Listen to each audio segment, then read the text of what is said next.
In choosing to review the wintry thriller The Snowman, naturally I was picturing a different kind of movie in my head, especially 1 week after reviewing a movie with a killer Christmas tree. Just saying, nowhere in the Michael Fassbender serial killer movie The Snowman does this happen. Nor is it anything like the 90s original reviewed on Siskel and Ebert. Definitely melted. Very bad. Very bad.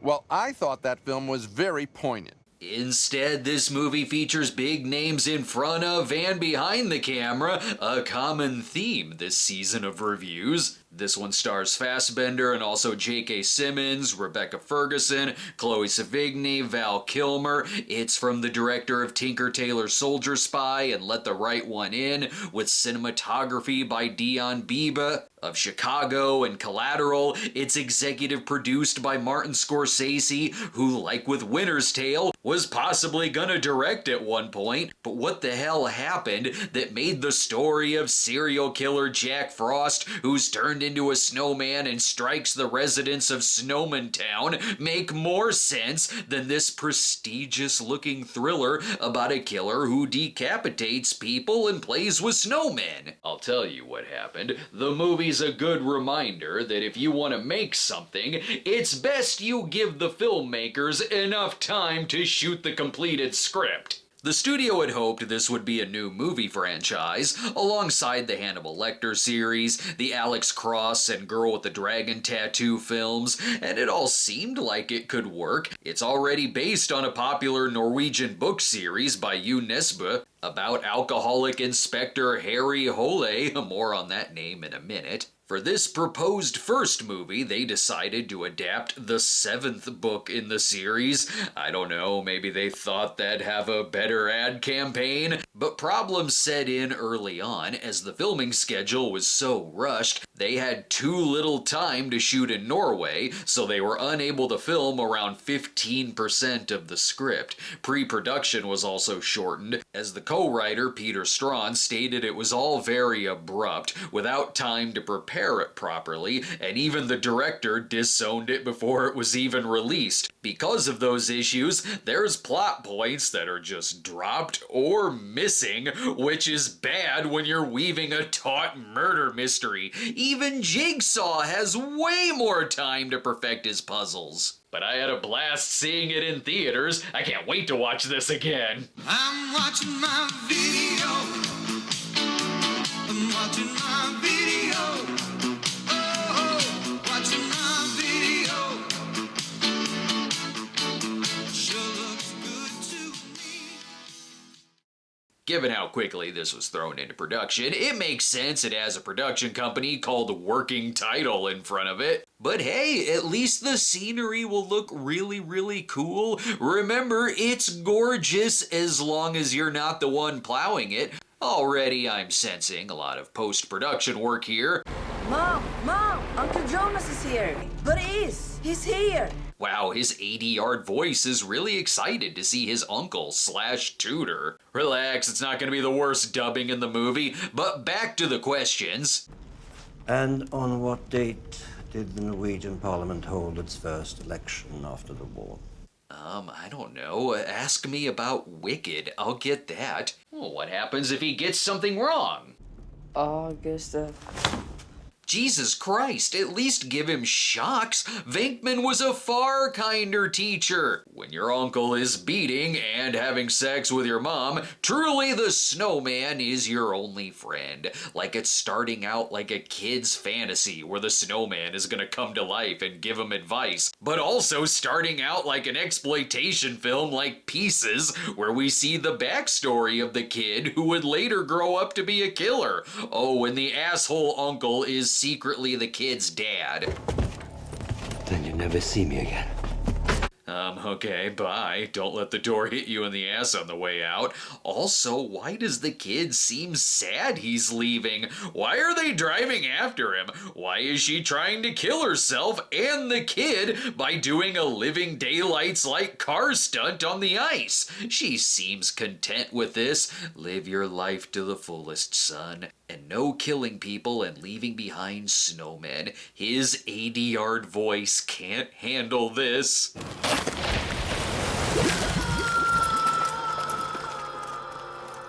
The echo of the word mom means it's a very serious tragedy. Years later, they'll have the best on the case. Michael Fassbender is Harry, Hole, as it's pronounced in the book. But here, he's called Harry Hole. Yep, there's old drunk Harry Hole waking up in the playground with parents not concerned that a drunk man named Harry Hole is lurking around. The peaceful music says everything is fine. It's from Marco Beltrami, Oscar-nominated composer of The Hurt Locker and 3:10 to Yuma, who, like everyone else involved with the production, was probably chain-smoking his way through it. Already, I don't know if Harry should be on the job. This is just happening in his house. Harry Ho? Okay, what's with the reactions in this? He's acting like he wasn't just shot at by a man named Harry Hole. He just goes on saying, well, you got some mold there, buddy, but we'll take care of it. But enough about that. It's the time of morning when the art gallery is open and Harry watches over, could be his ex, could be a random person. Either makes sense for Harry. He doesn't even care that it makes him late for work. Or the movie also feels like a weird product tie-in, like it has its own version of the Home Alone 2 Talk Boy. Here it's an undercover recording device that uploads all its contents immediately into the police database, and you can also use it during interviews too. Wait till you see how this plays into it. He is in big trouble for being late to work and not for falling asleep in the playground and shooting at people working on his house. He's got a good distraction now, though. Excellent letters from a killer, and the killer's giving him a break, too, by not writing the message in a cipher. At least he can still hang with his ex-girlfriend. They fill in some exposition by having them talk over this wide shot.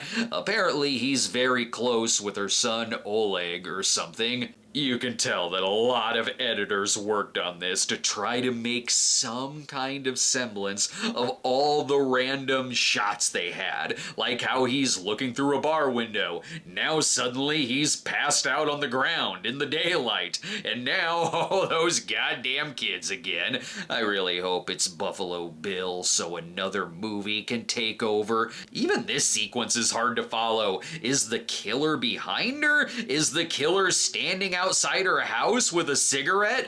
I guess both. He's a teleporter who in one cut is just parked outside. I'm sensing the killer attacks when he knows there's some kind of bastard boyfriend or a husband involved with the family. You know, like snowmen usually do. And he's just annoying about it. Don't give him attention, it's what he wants. He's not even good at building snowmen. This thing looks like he's as perplexed following the plot as me. Even in the morning, there's no reason to be afraid. The creepy snowman is looking into one of the other windows, not yours. Harry found a warmer place to sleep. Could you have slept here all along? Why choose the playground? He has a new sidekick now, though, with Katrina Bratt.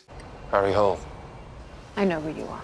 I would never forget the name Harry Hole. He can help her with the missing persons cases, all shown on her iPad/video painter toy from the 90s. Sure, a tape recorder could do just fine, or a camera, but let's set up this product to interview someone about a disappearance while looking like she's playing electronic battleship. I'll pretend this is an alternate universe where in Norway the newspapers are all in English and everyone is speaking it too. If I didn't know where it was taking place, I'd assume it was Alaska. Wait, don't do a 9 years earlier flashback. I don't know what's going on in the present day scenes. So now we're learning that the case Katrina is working on may have links to a case that was investigated by another drunken cop, Gert Rafto, years prior. Val Kilmer's voice is also dubbed because of the swelling on his tongue due to throat cancer, but... Can you tell me Well, was your wife seeing anyone? They didn't even attempt to sound like Val Kilmer at all. It's like watching one of those Steven Seagal movies where his voice is dubbed by a non-sound-alike. Guess we're done with that now. Hello, whoever sent me this letter is just as lazy about building snowmen as he is drawing them. Enough about that, though. That's gonna be the key phrase of the review. Enough about that. I guess the woman earlier is the woman who is missing? I didn't even know she was already taken since it didn't show her get kidnapped. As for the chemistry between these two, they gonna bang yet? Look, you're not going to try and sleep with me, are you? No. Don't you want to know how I got my name? Let's go ahead and take a break. Movie B also needs a really stiff drink. Now, when you turn on your TV, you can turn on your imagination. And there are all kinds of pictures that appear at the push of a button. There's even animation. Video Painter from VTech. Turn your TV into a work of art. We're back, and Val is suspended, but still working on the case. We're told this from the audio of the walkie-talkie, played over shots where people are covering their mouths, and over parts with no dialogue where there should be. Rafto just arrived. Perfect. The trunk and the half-width. This is the type of editing I usually see in an early 60s nudie film, but this has Martin Scorsese's name attached to it. Also, she's working on a cold case too. Is that the case she brought up earlier, or is it her, or whatever? They all have something in common. And the day she vanished, it was snowing. Okay. Look, all the information is right here on my 2017 Vectrix. They probably should have stuck closer to the book, where in the book, it was her who wrote the letters to Harry to get him involved in the case, whereas here, dude just likes writing snowman letters when he takes the wives of crummy marriages. Harry's got some time to catch the boys' hockey game still. They're very close. It's the first time we've seen him in the movie. And her new boyfriend, too. Good to see you. Sorry I'm late, honey. Well, that guy's the killer. It's the shifty eyes that are giving it away. That, and it's absolutely the kind of movie where the new boyfriend is the killer. Like it's crossed both Carrie Elway's roles in Liar Liar and Kiss the Girls. We finally get to see the two of them together, where there are some cool shots in the movie, but then it doesn't take long for the editing to get weird again, like when he surprises the kid with a concert. What's the big surprise? Let's find out. God, it's like the DVD is skipping, but it's the actual movie. I don't think they had much footage for this either, because they leave within 5 seconds. Harry, there's another missing woman in Gala this time. That's not our jurisdiction. Damn, best get you home. We'll do something else later that plays into nothing. We spoke. I'm taking him on the father and son camping trip. What's the worst that could happen? You know what this movie needs? A music gimmick. You know, like how Sea of Love played Sea of Love, or Striking Distance with Hey There Little Red Riding Hood. He can't be a movie killer without a favorite song. Hello? I didn't add that. The killer has a fondness for the song Popcorn by Hot Butter. Because what's a snowman without hot buttered popcorn on it? There's some problems in this case, too. The missing woman, Sylvia, played by Chloe Sevigny, isn't missing at all, and she thinks it was her asshole ex-husband who called in a prank missing persons report. Is there any marriage in this town that isn't abusive? I'm guessing the cops left because the killer shows up, knocks her out, and cuts her head off before they're barely out of the driveway. She's even reported missing again when they're still so close by. It's fine. We just left her. Well, the call came in 2 minutes ago. What? Get back to the scene? She's been missing a whole 5 minutes. Or, is she fine again? I'm Anna Peterson. Sylvia's my sister. We're twins. What is happening? Also, she's not missing, her body is right there. And if you think her head is missing, don't worry. They find the severed head on top of a snowman in no time. Lucky guess, I just happen to know it would be down here in this silo. If you're wondering what the twin sister twist has to do with anything, nothing. Nothing at all. She's no longer in the movie after this. I'm guessing there's more in the script and in the book because the trailer shows parts not included because they couldn't be since the whole scenes weren't shot. But enough about that. Meanwhile, at a gala hosted by Grandi Arva Stup in an effort to bring the Winter World Cup to Oslo.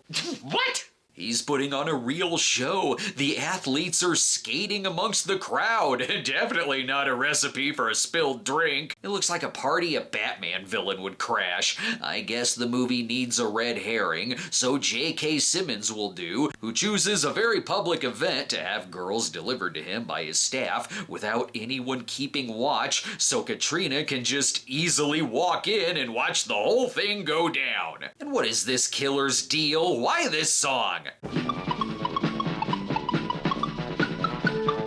Okay, just for whatever reason, the killer decided to dress like Harry's house fumigator and dance till he got kicked out, all while the real employee stands by, just in case the audience was too stupid to know that that's the killer and not the worker. Plus, why do you even need to go to a library? You've got that thing! What an inconvenient prop for them to lug around everywhere they go. We'll take another break. Maybe someday a movie could be made about the making of this movie, or a book. And if the making of it is a mystery, make it a fictitious story, like my latest novel, Bat Pussy, finally out on ebook, paperback, and hardcover. Don't walk to get it, don't even run. Get your nearest hippity hopper ball and make your way to the computer by ordering my tale of big city sleaze, small town quirk, independent filmmaking, and a superhero story for our time. Click on the links in the comments and in the description, and I hope you enjoy. We're back, and maybe if he chain smokes 2 cartons of cigarettes, the mystery will become clear. It's the little things that are surprising. Hi. When did you get here? Were you ducked behind there this whole time? What the hell's the matter with you? Now he too can study the files of Rafto after some joker, I don't know, buried them in a desk or something. Best take the train to follow up on more clues. That way he can coincidentally share a ride with Matthias. You know, totally not the killer. Then again, I'm attending a 3-day conference on bioidentical hormone restoration. That seems legit. You mind grabbing me another whiskey from the drinking car? While he's all worried about the case and ignoring the red flags of plastic surgeon Matthias talking about scalpels, he missed his trip with Oleg. Weren't you supposed to... Oh, shit. Hello? Hello? Harry? I like that while it isn't a Christmas movie, it sorta has the side plots of them. He may as well have missed the kid's recital or something. But by the end, Harry will learn the true meaning of Christmas and lift Oleg up on his shoulders to place the star on the tree, or a severed head on a snowman, either or. It gets even worse. He's also missing the boy's big send-off before he goes into the portal to Hogwarts. He's learning a lot more about Stope and looking closer at all the signs, like one of the victims giving him suspicious eyes in their photo shoot, okay? And more about Rafto, who was putting the clues together through his own snowman notes that the missing women had all visited an abortion clinic too. Or something. The dubbing is taking me out of it. Listen to me. I don't know the admitting doctor, but perhaps she was there for an abortion? Did they get the Smuckers guy to dub him? The snowman places the head on the snow because it's the only way to fill the snowman with the Smuckers bloody jam that all the kids love. With a name like Snowman, it doesn't have to be good. I don't really even understand the snowman gimmick, other than he was building one the day his mom died. When he puts a snowman's head on a body, it melts by the time the cops get there. The inspectors don't even bring up snowmen in correlation to the case. They talk about prostitution rings, bad marriages, and abortion clinics way more. It's like watching The Bone Collector if it wasn't really brought up about the killer collecting bones. Instead, while he's looking for a great ice fishing spot for he and Oleg, Katrina picked up a phone trace from one of the missing women that leads to a doctor's house, where he just taped the phone in a spot that he knew the camera would see it, but she would never look behind something in her search. Just like when she finds the abortion doctor's body, only the camera sees the snowman the killer built, but the cops never see it or reference it. Also, the doctor was the overseer of Stope's prostitution ring. Don't add any more info. My brain is already full of too much plot. Oh, now Oleg is missing? Put on some tire chains, movie. You're moving too fast. And where is he now? Well, that could have been worse. She could have fired a shot like when someone goes into Harry's house. Also, Katrina is Rafko's daughter, and she doesn't believe that he committed suicide. My father would never have committed suicide. He would never have left me like that. Could we have this conversation without you on top of me? Not that it's easier to follow when they're sitting across from each other. I called the Gallian clinic, and Vetlison wasn't even working the day he was supposed to meet Britta Becker. I don't know what any of that means! All I know is that the killer still likes building snowmen, who they only glance at briefly, without even noticing the creepy face on the back of it, just for the audience. This is a completely pointless thing for him to do. But enough about that. She's going undercover to Stope's next event. We celebrate the way this has brought us together, and so it doesn't matter if 56 minutes and 33 seconds from now, but who's counting? Still sticking with that accent, huh? She thinks he's the killer, and I can see why. He's the world's most obvious pervert. I know people are waiting to talk to you. Thank you. Not at all. Subtle. Do you think she noticed that I took her picture for our escort website? As for Harry, he's spending time with the ex-girlfriend. Sure. But Katrina can be just as unsubtle as Stope, like when she wants to record their meeting by sticking this gigantic piece of recording equipment on the shelf, where it would be the first thing that anyone sees when they walk in. Let's take another break. The killer's making a call too. We all know you're the killer. Man your battle stations. It's electronic talking battleship from Milton Bradley. Battleship sunk. Yeah, now you're talking. Electronic talking battleship and original battleship, only from Milton Bradley. We're back, and I don't think Katrina's gonna make it, but there's some good news. The 15th Winter Sports World Cup has been awarded to Oslo.